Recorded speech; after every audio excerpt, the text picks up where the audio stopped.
Audio on demand from Vision Christian Media. Exploring faith and the future. Neil Johnson and Bible teacher Dr. Kameel Majdali. We've been focusing on Europe, the progress of Christianity throughout the centuries, to the Reformation and beyond, to a point where things began to slow down. The time of the Enlightenment and the introduction of liberal theology, which was really based on reason. Kameel, when liberal theology took hold, what effect did that have on Christian belief and scholarship? I guess it depends what side of the pond you were on, Neil. Very general answer, but I think from the European side, they were greatly influenced by it, and there was decline in church attendance and faith and so on, which of course then evolution came into the picture, a lot of isms like Marxism and existentialism and even now postmodernism came in, and none of these helped to foster Christian faith and practice.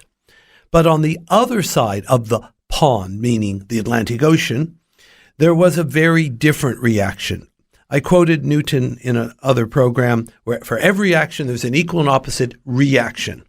One of those reactions was the rise of Christian fundamentalism. Please don't think of anything violent and militant.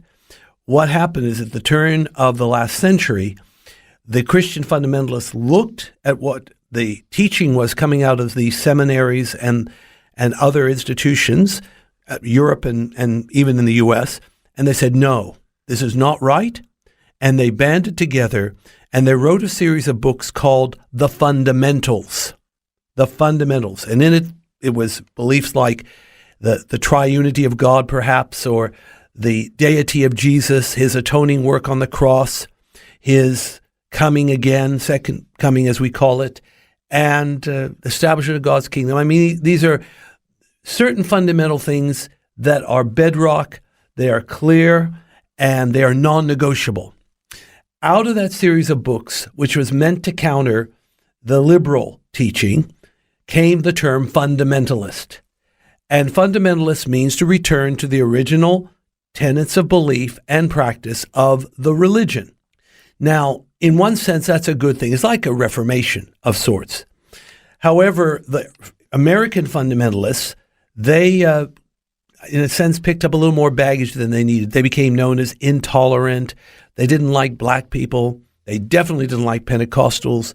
They said you can't go dancing, you can't chew gum, you can't go to the movie theater, you can't bob your hair. I mean, it doesn't leave a whole lot left to do in life when these things are taken away. So they got a bad name for anti-fun, anti-everything, intolerant, bigoted. And then out of that, I believe, eventually came what we call evangelicalism. These things, fundamentalism and evangelicalism, had a certain development in the U.S., but a very different one in Europe. Europe has it, but not the same vitality. And I believe the inability to counter the liberalness had taken its toll on the continent. Kameel, there's an issue of word and spirit. Is it a criticism, and a fair one, to say that fundamentalism and even some forms of evangelicalism have less focus on spirit and more on those fundamental basics of the word? Yes, I think that's absolutely correct, Neil. You need both word and spirit. Jesus says you're in error because you don't know the scriptures nor the power of God. Power of God comes from the Holy Spirit. You need both. It's not an either-or thing.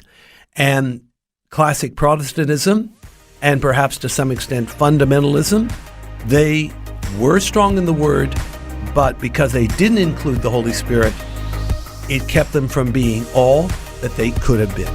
Faith and the Future with Neil Johnson and Dr. Kameel Majdali from Teach All Nations. Find articles, videos and podcasts from Dr. Kameel, plus today's and other episodes of Faith and the Future in the Vision app or at vision.org.au. Thanks for taking time to listen to this audio on demand from Vision Christian Media. To find out more about us, go to vision.org.au.